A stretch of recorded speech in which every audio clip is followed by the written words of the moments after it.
debate. A bancada evangélica no Congresso reage à decisão da Receita Federal que anulou a isenção fiscal sobre o salário de líderes religiosos que foi dada no governo Bolsonaro. Agora, o imposto de renda e a contribuição social vão incidir sobre qualquer pagamento feito a pastores pelas igrejas.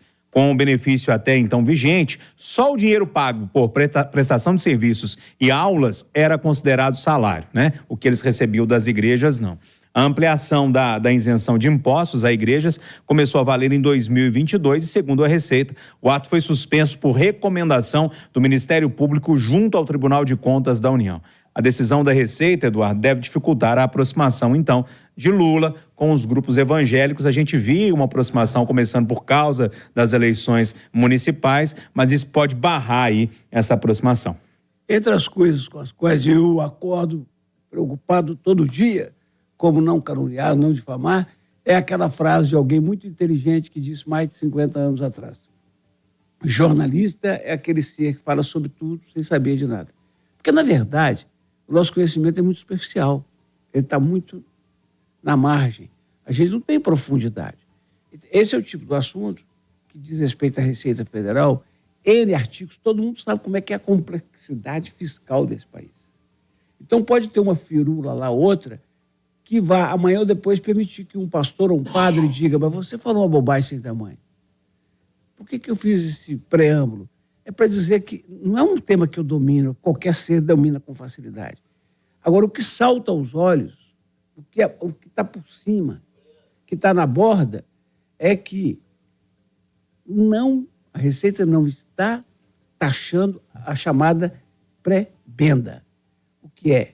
É o que o pastor, o padre, recebe como parte do seu trabalho e fruto do dízimo.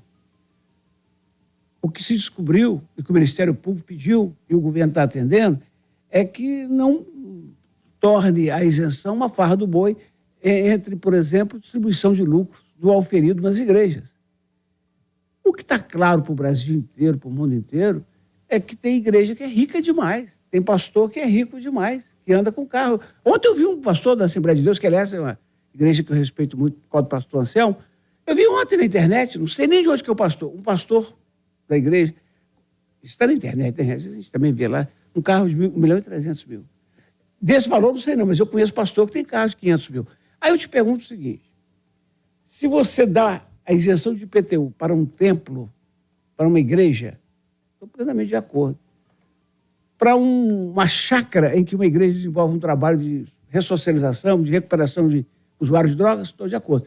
Mas daí você dá isenção de IPTU de todos os imóveis que estão registrados em nome do pastor, de IPVA para todos os carros que estão registrados, e dizer que uma igreja que compra uma rede nacional de televisão deve ter isenção, aí você está contrariando o princípio básico que deve ser defendido por quem fala em nome de Deus, que é o da justiça. Deus não é justo, Júnior? Além de bom? Amém. E a justiça, de acordo com o que a gente conhece, que ouve, ele demonstrou que é o princípio de todas as demais virtudes do homem, como o amor, a bondade, a compaixão. Mas tudo isso vem em consequência da justiça. Então, não acredito que algum pastor vá reclamar disso. Não acredito. Da mesma forma que eu espero que o governo Lula não faça de novo pelegos sindicais ricos, com imposto sindical e outras, não dê dinheiro à torto e à direito para ONGs que nem sempre são sérias. Eu estou com o governo Lula. Os pastores já estão reclamando, viu? Não, vão espernear. Mas, ô Marcelo, o princípio maior da justiça fiscal: se todos pagam menos. Ô William Travassos, bancada evangélica, como o Marcelo lembrou aqui, lá no Congresso já está reclamando, ou seja, os representantes dos pastores lá já estão chiando aí contra essa decisão. É justo, não é? Como é que você olha para isso? Bom, primeiro, o meu bom dia especial a esses homens e mulheres que trabalham com evangelização nos presídios, hospitais, que é um trabalho incrível que essas pessoas fazem. O que a gente só tem que tomar cuidado, e aí o Eduardo toca num ponto importante, que é do conhecimento da decisão, né? E o que está por trás disso, se é uma coisa técnica ou se é um mecanismo de pressão em cima do público evangélico. Por quê? Nós temos as eleições municipais, essa decisão da isenção, ela vem do Bolsonaro, o Lula vai, reverte, ele tem uma rejeição algo em torno de 30%, 38% no público evangélico, E aí vem aquela estratégia, ó, eu vou pressionar o público evangélico e depois, não o público, mas sim as lideranças, para chamar para um acordo. E a partir do momento que eu tenho um acordo, as coisas mudam. Porque essa sempre foi a tática do PT. Sempre foi assim. É a maneira de pressionar para fazer o outro ceder. Então, vamos aguardar agora, é claro. Você vê o sujeito lá usando, né, o dinheiro de um fiel e ainda não contribui com o imposto.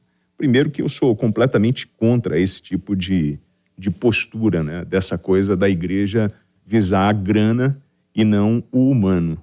E todos aqueles que depositam a fé em Deus. E aí, Marcelo, tem um caminho aí de debate ainda? Não? Ô, Júnior, tem uma coisa que chama atenção sobre essa isenção, é que ela foi concedida, né, pelo ex-presidente Jair Bolsonaro em agosto de 2022. Foi em Juiz de Fora. Foi no primeiro ato de campanha, né, que o ex-presidente teve naquela eleição de 2022. Então foi claramente um gesto político que ele deu para uma base de aliados que é muito importante para a campanha dele.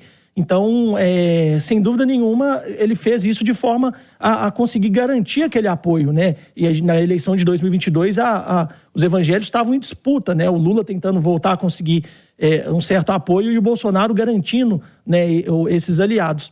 Agora, me chamou muita atenção sobre uma questão dessa polêmica toda, é que a Receita, quando justificou, né, revogar essa decisão do Bolsonaro de 2022, ela alegou que o TCU, que ela seguiu uma orientação do Tribunal de Contas da União, que é um órgão, né, teoricamente técnico, que faria essa análise se o benefício vale ou não.